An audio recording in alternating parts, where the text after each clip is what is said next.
Okay, hi, this is AskAlanAndBrian.ai, and we want to thank you for being here. I'm Alan Thompson, I'm Brian Stevens. Howdy. and we just want to talk about a couple of things and just let you know that if you have not gone to the site, go to AskAlanAndBrian.ai. That's where you're going to find a lot of this information and get more in depth into the courses that we offer that can help you in lots of ways, not only just in your business, but also in the five foundational areas of your life, which is spirituality. We also look at health because there's no wealth without health, and we talk a little bit about that. And you can see that I got a few guns there. You can kind of see that. They can kind of see that. What do you think there, Brian? We got it. We got it. Well, Health. we got the health is big time. What else was in there? We have wealth. How important is wealth? Wealth. Well, having certainly enough to get you by on the right times and take care of business and take care of the responsibilities is very valuable. Okay. And having some time to do some of the wonderful things you want to do beyond that with your family, your kids, your life, your adventure, or to improve your education is very important. And yet, keeping life in balance is far more important than having a whole lot of wealth and everything else going to pot. So if you think money is the most important, think about Bernie Madoff or Harvey Weinstein or Jeffrey Epstein. It's more than just money, but not having enough is not much fun either. Okay. What about spirituality or this?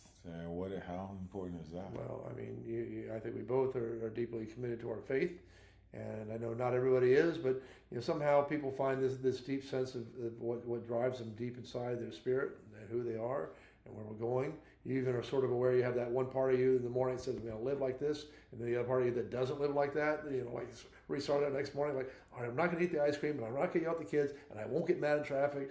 But you know that one part of you that's like there, that's that spiritual resonance in there that's saying, yeah, I want to live this great life and overcome the fears that hold me back from doing great in my career, or that's why you're listening here on that whole thing, that mindset is tied to your spirit. And that fear, the FEAR, you said that there was an acronym for that? Yeah. So that's what they say. I love this one. It's a false evidence appearing real. Like I get on a plane and sometimes I have this phobia and I get over it real quickly, but I know there's people who are totally afraid of flying planes, and yet they're a lot safer than driving in a car. By far, people live far more successful when they're flying in a plane than when they're in traffic. And that's a false evidence. Hey, the planes crashed. You remember the 3 that crashed in the last 10 years, and you think that's the way it is, but it's very safe. Wow. And the interesting thing about it is appearing real. Appearing real comes from what you believe. That's in your imagination. And there was the old saying that said that the greatest nation is not America, it's not Russia. The greatest nation is the imagination. And some people will refer to it as a sneak preview of life's upcoming events, because it's not you are what you think you are, it's what you think you are. Ooh, everyone is a summation of their thoughts.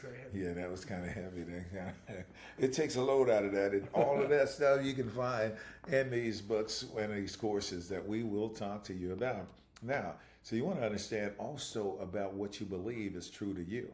So that false evidence appearing real is true to you. Spirituality is important. We also talked about wealth. What about health, Brian? That's another foundational area, health. Yeah, that's a big thing in America today. A lot of us are carrying those few extra pounds from a lot. It's not the judgment of thing. It's just like, are we doing the right thing? And there's so many things that distract us that are fun and exciting, but we need to slow down, take care of our body, go for a nice walk, unwind, release that stress. Eat right, love, health, do all that stuff that's deep inside you that makes your body run. Without your body, it's a tough go around in the world out there, right? There you are. And another one of the foundational 5, you're 100% right, is it's pretty much relationships. How important are relationships? Well, I'm one of those guys that's blessed. I got a wife that puts up with me every day. I got 3 kids that seem to like me, and my dogs haven't bit me. That's my definition of a good day. Every day, but I'm really blessed that I have that, and I got good friends, good relationships. We got a great relationship going, yes. And we all have some other people that's amazing. Without good relationships, it's really hard to do much, in terms of life. What's the point? That's exactly right, and you need that. So that's another foundational area that AI can help you with, but AI can't really do those authentic relationships. That's where now, instead of high tech, you need some high touch. You need to make sure that you are authentic for that person, and when they need you, you're there for them. Anyway, emotionally, whatever it is, because at the end of the day, I was listening to people, that said that, like Steve Jobs and different ones, that they can't take it with them. They said all of the money and all of the everything that they can have, they can't take it with them. They can have billions. And at the end of the day, if no one showed up at your funeral, that probably says a whole lot, huh? Well, yeah, it was a little late then to figure it out. So do it before you figure out the funeral and see what shows up. Yeah. But you're right, exactly right. Yeah. So you want to make sure. And then lastly, there's career. How important is careers? And is it job or career, or what would you say? Look, one of my favorite books of the Bible, I won't get too preachy, is Ecclesiastes. And here's this guy that's really got it in all. He said they got money and wealth and fields and vineyards and all the other stuff out there, he said. And he's at his point in his life, and he just says, I'm looking back, and all this stuff will eventually fade away. He said, so he says, out of that whole thing, everything's meaningless. The chasing after the wind. It starts off, it seems like this really depressing book, but it's really wise. He says, eat, drink, and find total satisfaction in all the toil that you under the sun. We're all going to have to do work, almost all of us, right? And so you find something that's meaningful. And so when you align your career, if you're doing this, if this isn't right for you, go find something else, for goodness sake. But if you can find your way to, like, hey, I feel good about helping people buy businesses or sell homes or commercial real estate. If that resonates in your heart and you can do well with it, you're going to feel satisfied. But having that is far better than doing some sort of career that you're getting through. We all probably worked careers where it's like, this is just money. I'm in high school or I'm college. I'm getting through. But man, if you can find that what gives you satisfaction, a great career, that's the essence of life. And the wisdom of the gentleman who writes Ecclesiastes says for a fact, and that's a 3,000-year-old book, things haven't changed that much. Yeah, that's right. And now some people are saying it different ways. Like they talk about an ikigai. Japanese, they talk about ikigai. The ikigai is that thing, finding your purpose, the reason you get up in the morning. Why do you get up in the morning? Because the day looks exactly like yesterday, then why get up again today? Just kind of run the tape from yesterday, because it's going to be all the same.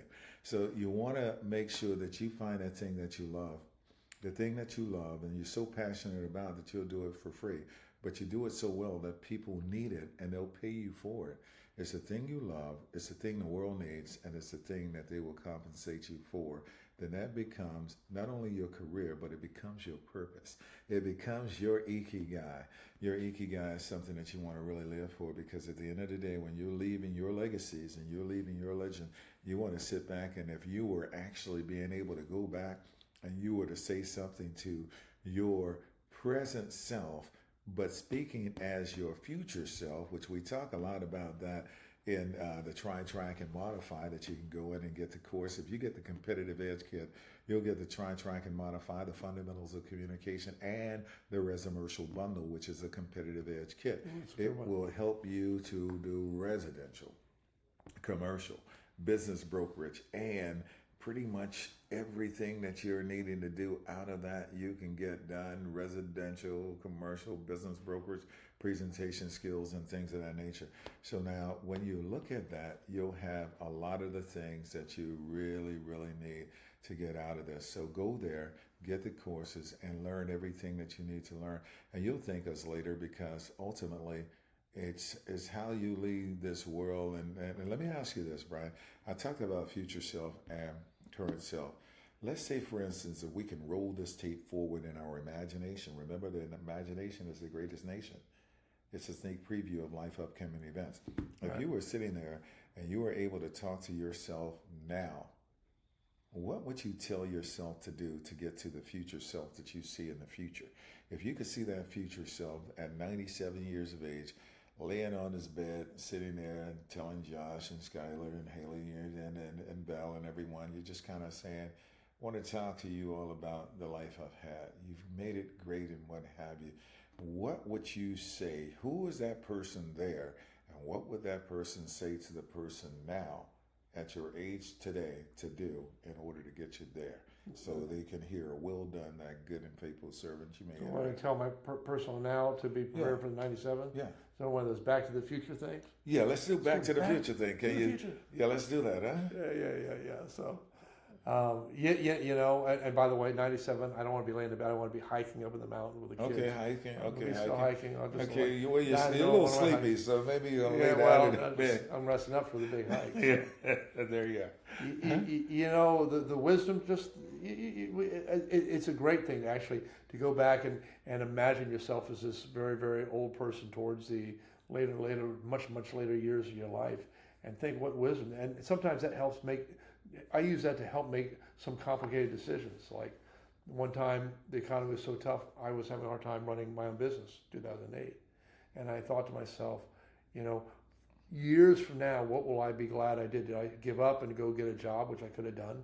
And I thought a lot about that. And I thought, no, I really want to make this thing happen. And now the vision's happened all the way through it. So this is an example of talking to that older self, having that conversation, looking back like what we did wise. Because sometimes we go through things that are difficult. That's right. Sometimes you got to go through a little make a little bit of sacrifice to invest in this and spend other sacrifices some time to learn it.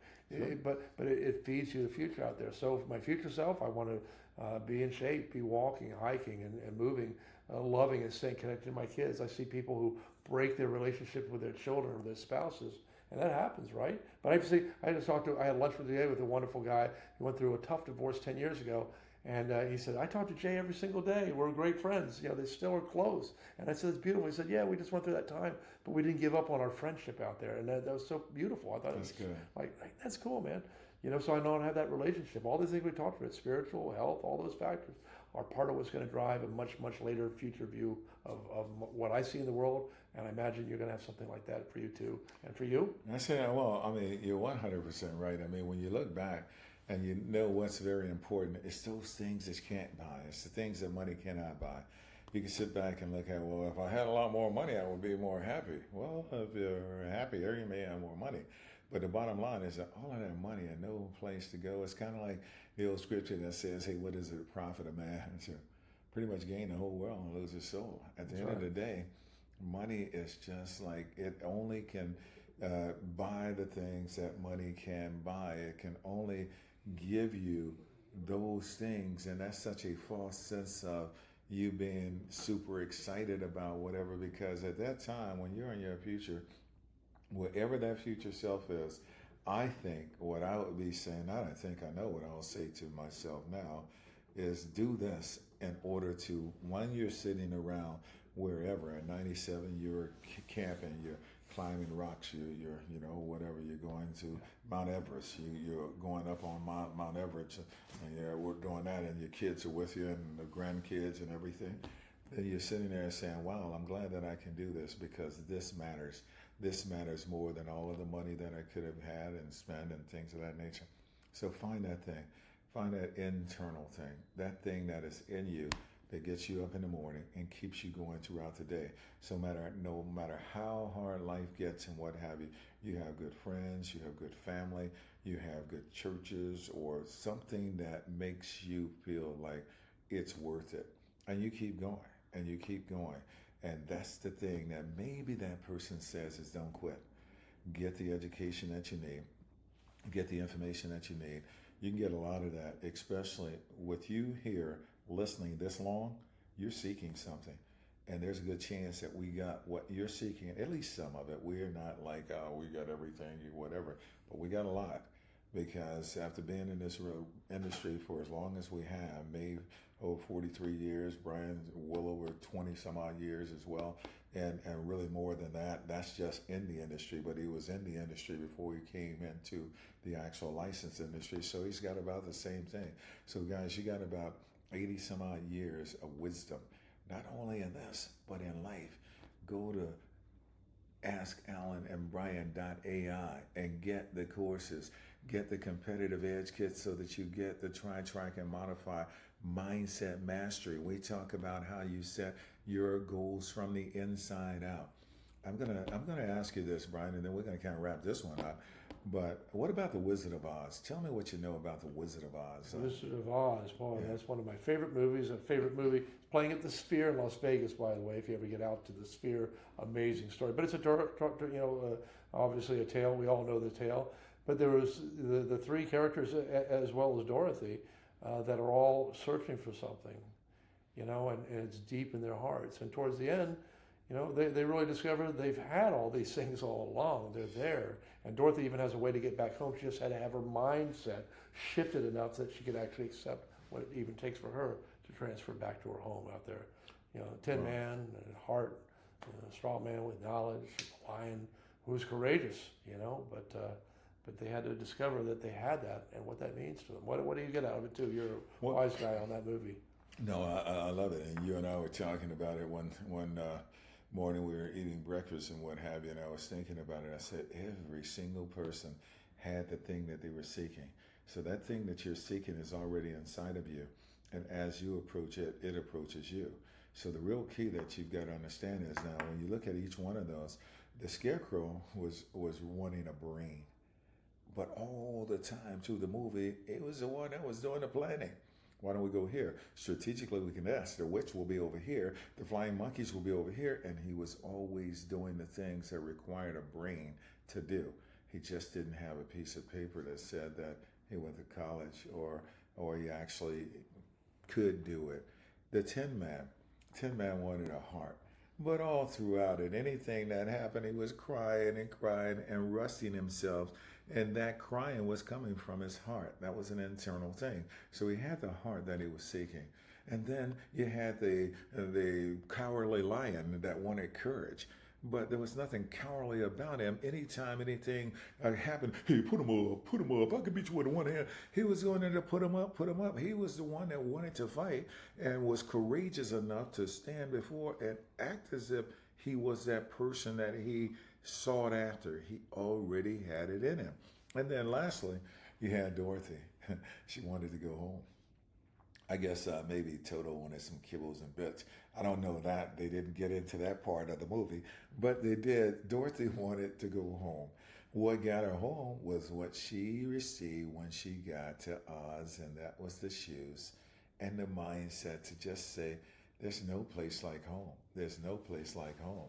And with that being the case, we're going to take this one and get Brian home so that he can get a little rest and everything, and we can go ahead to the next one. But go to AskAlanAndBrian.ai, get that one, and get AI made simple so that you'll understand how AI can apply to all of those 5 areas of your life.